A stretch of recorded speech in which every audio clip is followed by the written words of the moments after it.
Hey guys, so for this video I want to talk specifically about how to close in the top of a volume, right? We learned a little bit about how to open a volume and how to sponge pull for a volume, and volume just means spherical, ovoid shape, something that kind of goes out and comes back in.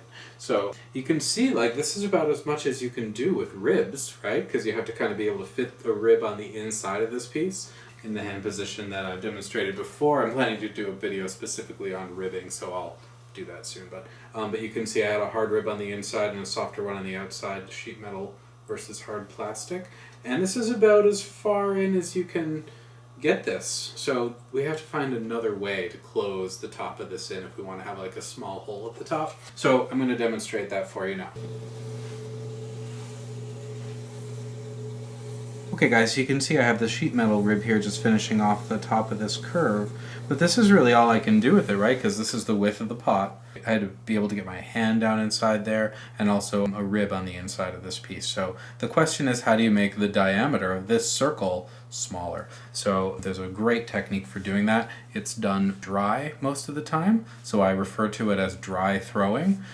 So the way that it works is basically you're going to take your first finger of your right hand, and that's going to push at about the level of the first knuckle in your middle finger of your left hand.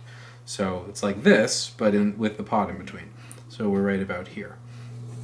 Now you want to use the smallest area of this finger that you possibly can. I tend to get right up on like the edge of the end of my finger, just like this.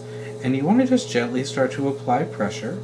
You're not going to feel like a ton of resistance unless you're touching with too much skin. See that little bit of clay there, that little contact area? That's all I'm touching with. So when you keep that in mind, it's clear why you don't need water for this. It's just not enough surface area to create the kind of resistance that we're usually making up for with water.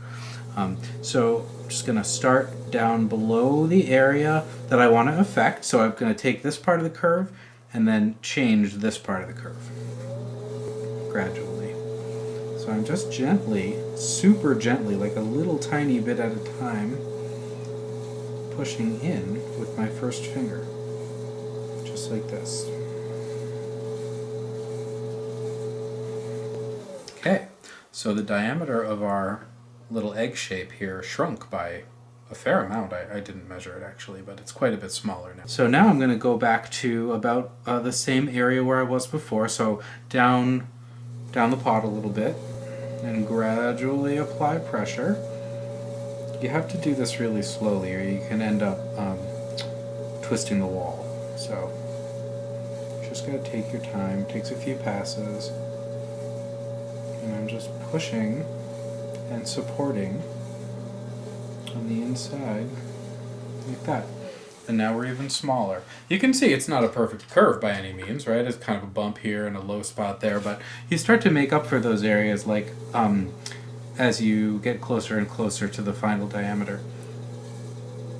So I started just at the spot where that bump was this time.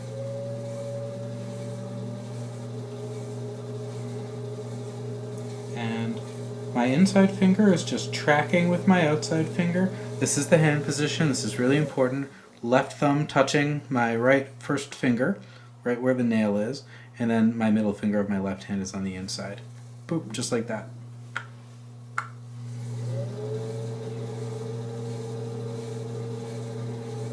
Now also, wheel speed and hand speed are really important here. So the further in I get, so the smaller the diameter of this circle, the faster the wheel speed is going to have to be, because a small circle turns much more slowly at the similar speed than a large circle does, right? So it's like going really slow here, but really fast out here on the bat. That's just, that's like inevitable. So you have to make up for that by increasing the wheel speed when you're trying to get this area here to get smaller, which really means to thicken, right? You're causing it to sort of thicken up a little bit. That clay has to redistribute itself around the circle. So I'm going to start here again, just keep working my way in. I'm just providing a little bit of like, I wouldn't say counter pressure, but the inside finger is preventing the wall from collapsing, so it's like supporting the wall. So let's take a look at where we are. I'm just going to take my sheet metal rib here, again support on the inside, and just sort of blend everything and see if we have a nice egg.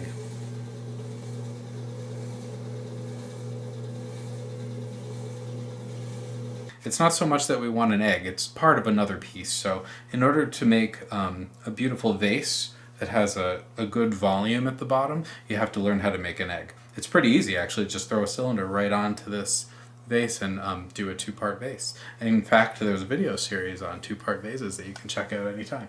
Okay, so that's getting pretty good. Now, one thing that will always happen when you're doing this type of dry throwing technique is the rim is always going to get a little funny. Like, it'll get a little wrinkle. So there's enough clay here so that we can take some away and then just pull it back in again. So I'm going to use the needle tool to do this. I do it dry. So we're going to take about 1/4 of an inch away here. Make sure that your arms are tucked tight to your body. My right elbow is touching my leg. You don't want to let anything move you around here. And actually, it's less likely for you to jitter around if the wheel's turning faster, because like you'll touch the clay and you'll already be all the way around before you can move. So really crank it for this. And just press nice and slow right through the wall. And then you'll see it goes all the way through. Sometimes you can catch this a little bit, sometimes not. It's actually harder to do when you have a volume that's closing in. But you can see this piece is not attached to anything. It's free, it's clear. And now we have a perfect circle. So that's worth doing. So tend to your rims. So I just took my sponge and just a gentle little kind of recentering. And now I'm going to throw again.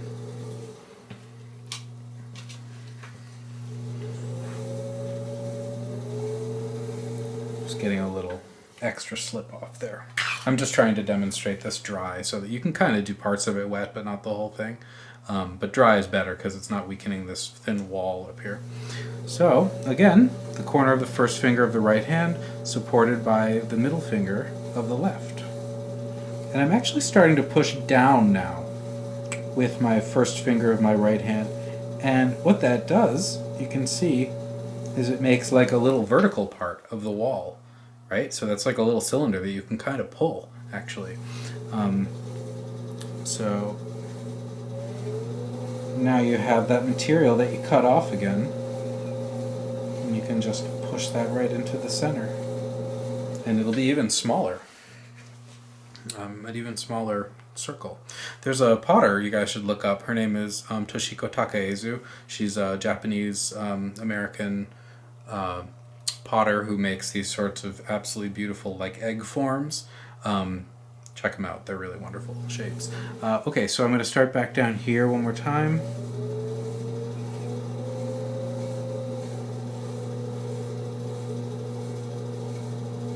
And again, I'm pushing down with my right finger, my right hand first finger, and kind of in and up with my middle finger on my left hand, so that gives me like another little cylinder.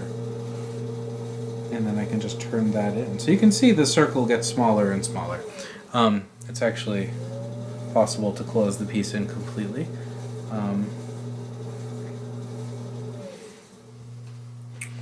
Like this.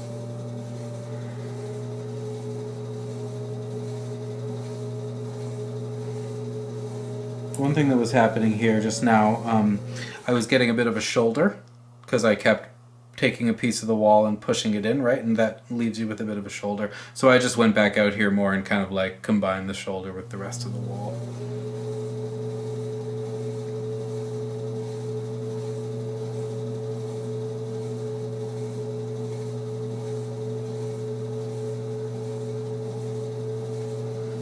Okay, so again, as you start to get a narrower and narrower circle, or a smaller and smaller diameter circle, that rim will start to get like a little funny, so you'll need to cut it off again.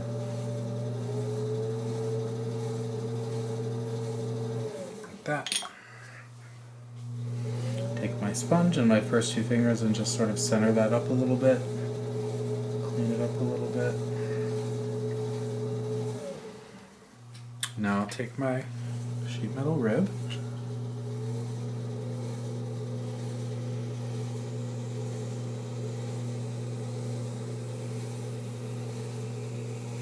And I'm just blending, throwing lines and any inconsistencies in that surface. You know, there's no rule saying your pots have to be smooth and like just made up of a single curve. But if you know how to do that, maybe there are some pots out there that you want to kind of explore that way. So it's like a skill set, not a value judgment.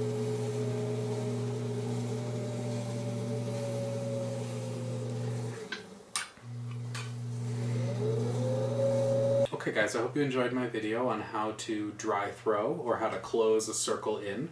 There's sort of a lot of ways to talk about that skill, but it's really useful. I highly recommend working on it. One thing I want to mention is just wall thickness. So this piece, the very edge of the rim here is just about maybe a little more than 1/8 of an inch, but generally like we're at around 1/4 of an inch for wall thickness or a little less. So I hope you guys enjoyed that video. Thanks for watching. See you in the next one.